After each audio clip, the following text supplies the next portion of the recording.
Hello everyone, मैं Rama Pandey target for IQ में आप सभी का स्वागत करती हूँ। ये वीडियो इंडियन कॉन्स्टिट्यूशन की सीरीज में हमारी सेकंड वीडियो है और इस वीडियो में मैं आर्टिकल 12 को एक्सप्लेन करूंगी। आप सबको पता होगा, जिनको नहीं पता है तो आप जान लें कि article 12 state, PT, mains and interview तीनों पॉइंट ऑफ व्यू से काफी इंपॉर्टेंट हो जाता है। पीटी में आपके अभी बिहार जुडिशरी आपके सामने है, एमपी जुडिशरी का नोटिफिकेशन आपके सामने है और भी स्टेट के नोटिफिकेशन पेंडिंग है जो कि आने हैं। उन सभी में पूछा जाता है कि कोई पर्टिकुलर आपको ऑप्शंस दिए जाएंगे कि whether that particular corporation comes under the definition of state और नॉट, क्या ये पर्टिकुलर कोई इंस्टीट्यूशन स्टेट है या नहीं। तो पीटी के लिए ये क्वेश्चन समटाइम बहुत टेक्निकल हो जाता है, क्योंकि जब आप स्टेट की डेफिनेशन 12 में पढ़ेंगे तो आपको कुछ बहुत क्लियर पिक्चर नहीं समझ आएगी। क्यों, उसको हम इन डिटेल इस वीडियो में डिस्कस करेंगे। अब बात आती है कि part third of Indian constitution talks about the fundamental right. Fundamental right part third में कुछ मूलभूत अधिकार दिए गए हैं। तो पार्ट थर्ड आर्टिकल 12 से स्टार्ट होता है और फंडामेंटल राइट्स की बात हो रही है। आर्टिकल 12 में एज सच आपको कोई फंडामेंटल राइट नहीं मिलेगा, जबकि जब आप पार्ट थर्ड की बात करते हैं तो फंडामेंटल राइट की बात होती है।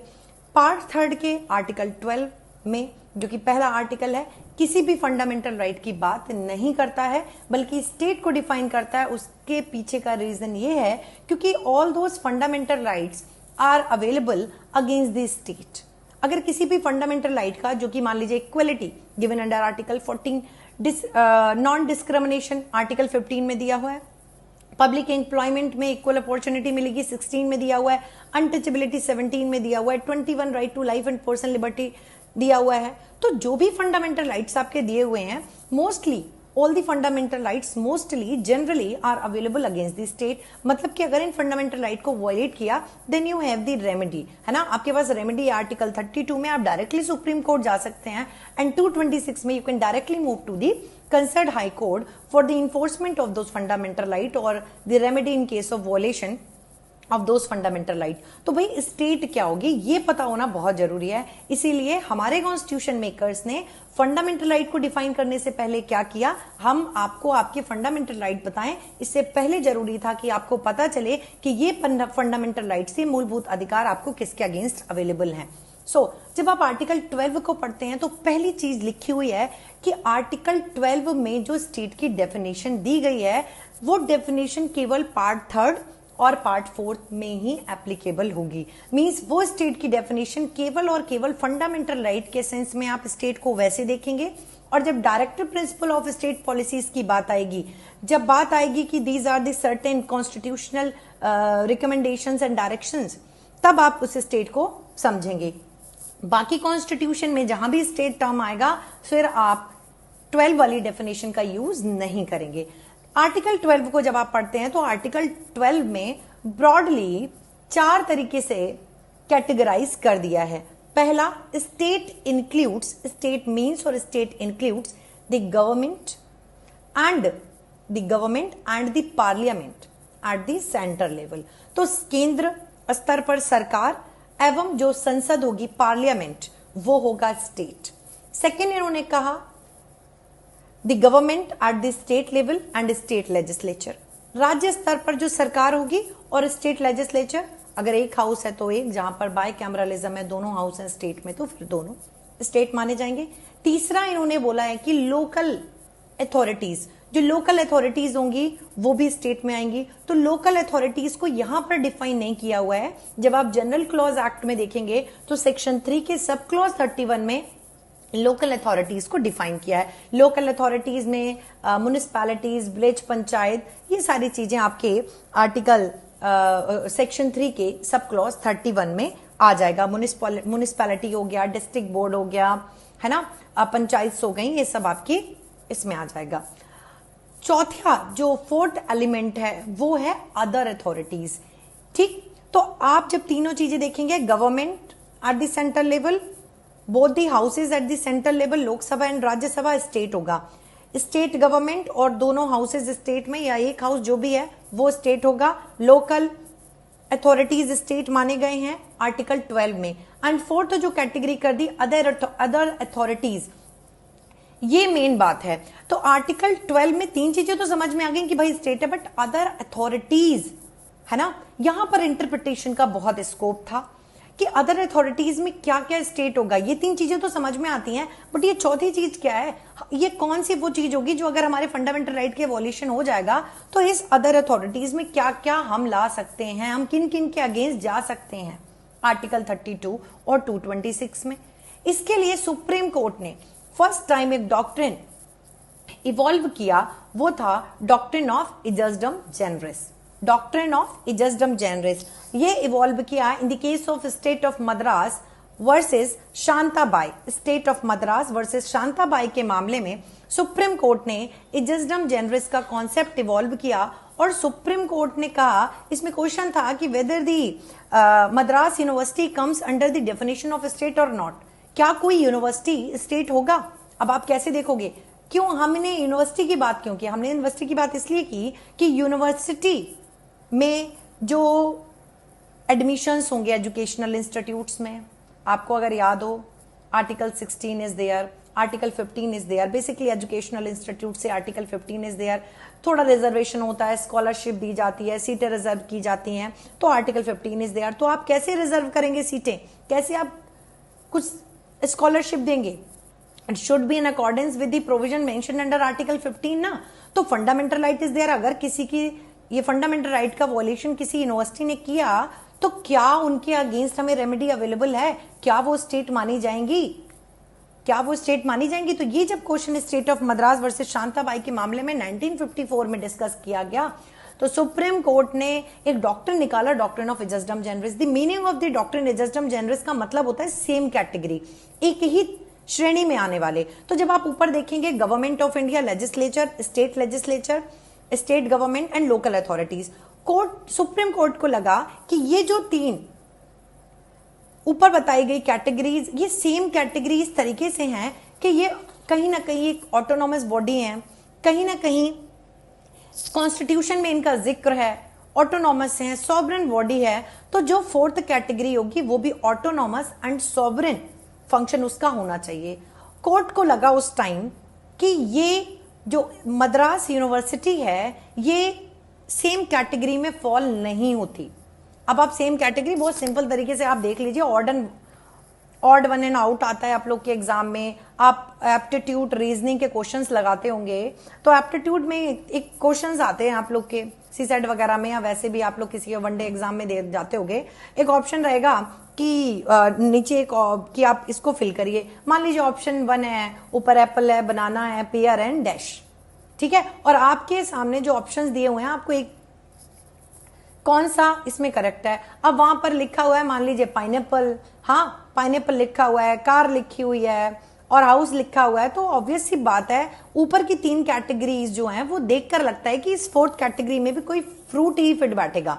एप्टीट्यूड, ये लॉजिकल कनेक्शन कहता है कि तीन ऊपर के फ्रूट्स हैं तो चौथा भी फ्रूट ही होगा। सुप्रीम कोर्ट ने भी कुछ ऐसा ही रैशनल लगाया, इजस्डम जेनरिस मतलब सेम कैटेगरी, और उन्होंने कहा ये ऊपर की तीन की जो कैटेगरी है और वो सॉवरेन फंक्शन है उनका, ऑटोनॉमस बॉडी है, कहीं ना कहीं कॉन्स्टिट्यूशन में इनका जिक्र है। तो फोर्थ जो कैटेगरी स्टेट ऑफ मद्रास के मामले में कहा कि जो यूनिवर्सिटी है वो इस कैटेगरी में फिट नहीं बैठती और यूनिवर्सिटी जो होंगी वो स्टेट नहीं मानी जाएंगी। लेकिन ये शांताबाई के मामले को खुद सुप्रीम कोर्ट ने अगले मैटर में, उत्तर प्रदेश का ही वो मामला है, केस का नाम है Ujjam Bai versus state of UP, Ujjam Bai versus state of UP. और सुप्रीम कोर्ट ने अपने मामले इजस्डम जेनरिस के जो डॉक्ट्रिन था उसको खत्म कर दिया और कहा कि नहीं ये मामला ठीक नहीं है, इजस्डम जेनरिस सेम कैटेगरी जरूरी नहीं है, क्योंकि जो पब्लिक अथॉरिटी, जो लोकल अथॉरिटीज होती हैं दे आर नॉट ऑटोनॉमस, वो उस तरीके से ऑटोनॉमस बॉडी नहीं है और फिर भी वो स्टेट की डेफिनेशन में आ रही हैं। और इजस्डम जेनरिस का जो डॉक्ट्रिन था उसको सुप्रीम कोर्ट ने खुद ही खत्म कर दिया और कहा कि नहीं यूनिवर्सिटी भी स्टेट की डेफिनेशन में आएंगी। सो एज एट प्रेजेंट अगर आपके सामने ऑप्शन आ जाए पीटी में कि क्या यूनिवर्सिटी स्टेट है, so definitely yes, university state में आएंगी। देखिए ये लोकल जो अदर अथॉरिटीज का जो टर्म लिख दिया ना आर्टिकल 12 में, हमारे जो कॉन्स्टिट्यूशन मेकर्स ने अदर अथॉरिटी इसलिए लिखा क्योंकि स्टेट का काम केवल लॉ एंड ऑर्डर मेंटेन करना नहीं है. We are in the era of welfare state, और वेलफेयर स्टेट का काम, वेलफेयर स्टेट में केवल स्टेट की रिस्पॉन्सिबिलिटी नहीं है ना. वेलफेयर स्टेट में बहुत सारे काम करने पड़ेंगे आपको, हेल्थ, एजुकेशन, इंफ्रास्ट्रक्चर, बहुत कुछ करना पड़ेगा, एम्प्लॉयमेंट जनरेट करना. So it is the duty of the individual as well as the state कि दोनों मिलकर काम करें. ठीक है, तो यहां पर ये जो अदर अथॉरिटीज टर्म लिख दिया, it makes the definition of the state more inclusive.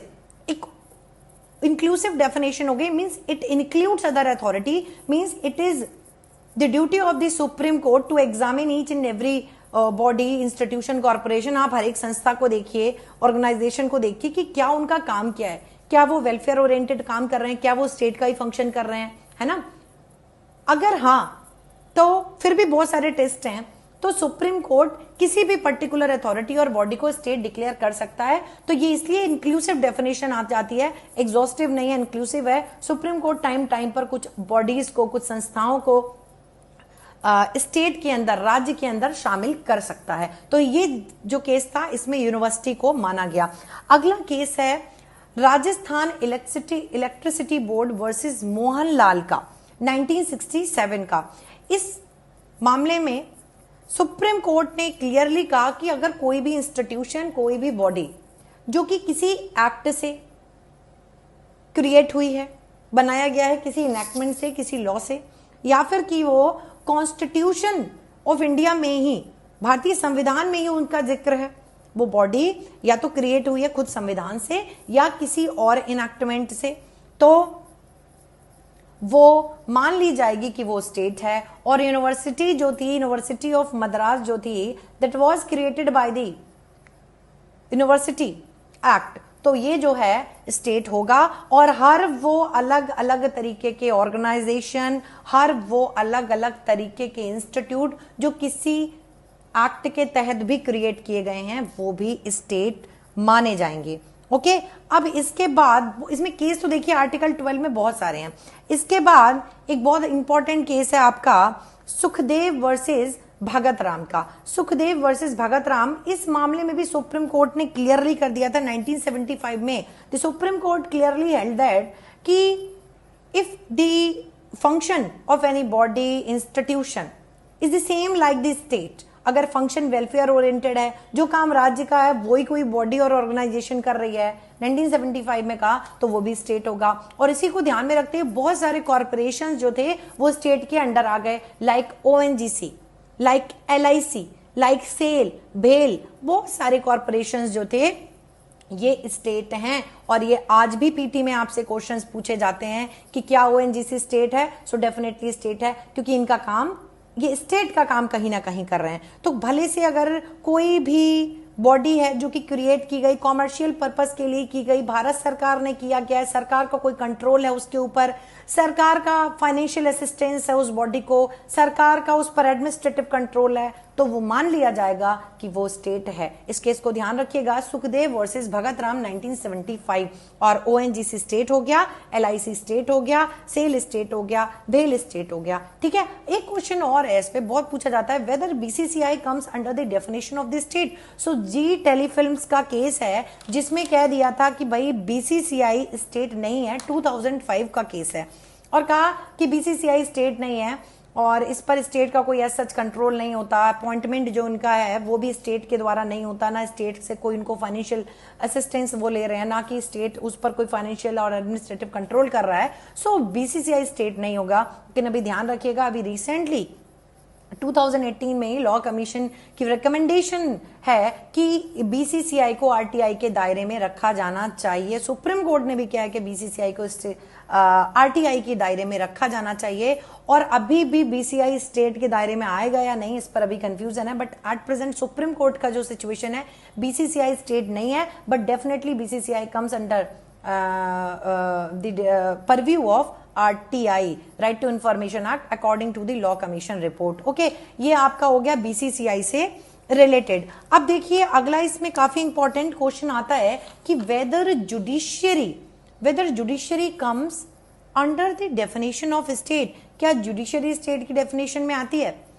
Judiciary के लिए इस पर एक पहला जो केस है वो AR अंतुले वर्सेस RS नायक का है, और इसमें इनडायरेक्टली सुप्रीम कोर्ट ने ऐसा हिंट किया, I am not saying directly, indirectly supreme court ने ऐसा हिंट किया कि जो जुडिशरी है वो अपने एडमिनिस्ट्रेटिव फंक्शंस को आर्बिट्ररी नहीं कर सकती। एडमिनिस्ट्रेटिव फंक्शंस में लाइक बहुत सारे अपॉइंटमेंट होते हैं सुप्रीम कोर्ट, हाई कोर्ट के, जो आप देखते होंगे कि हाई कोर्ट, सुप्रीम कोर्ट अपने स्तर पर अपॉइंट्स करते हैं, कुछ क्लर्क्स का बहुत सारे पोस्ट आते हैं, तो वहां पर स्टेट वो जुडिशरी है वो भी स्टेट मानी जाएगी। आप आर्बिट्रली अपॉइंट नहीं कर सकते। आर्टिकल 14 भी आपको ध्यान रखना पड़ेगा, 15 भी आर्टिकल 14 भी ध्यान रखना पड़ेगा, आर्टिकल 16 भी ध्यान रखना पड़ेगा पब्लिक एम्प्लॉयमेंट में, ठीक, ये सारी चीजें। तो स्टेट अपने एडमिनिस्ट्रेटिव फंक्शन में, जुडिशरी अपने एडमिनिस्ट्रेटिव फंक्शन में स्टेट मान ली जाएगी, but at the time of discharging the judicial function. अब आपको अगर क्लियरली लिखना हो, अगर आपसे पीटी में क्वेश्चन आ जाए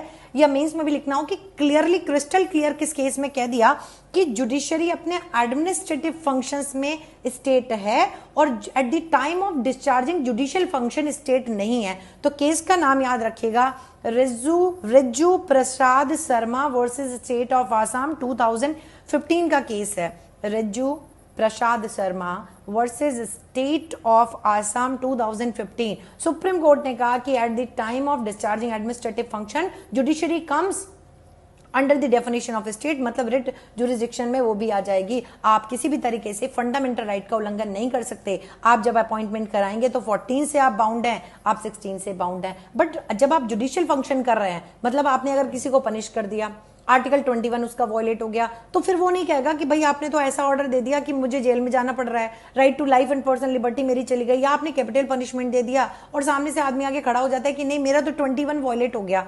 आप स्टेट की अंडर आएंगे और आप ऐसा नहीं कर सकते क्योंकि हमें तो fundamental right against the state available है।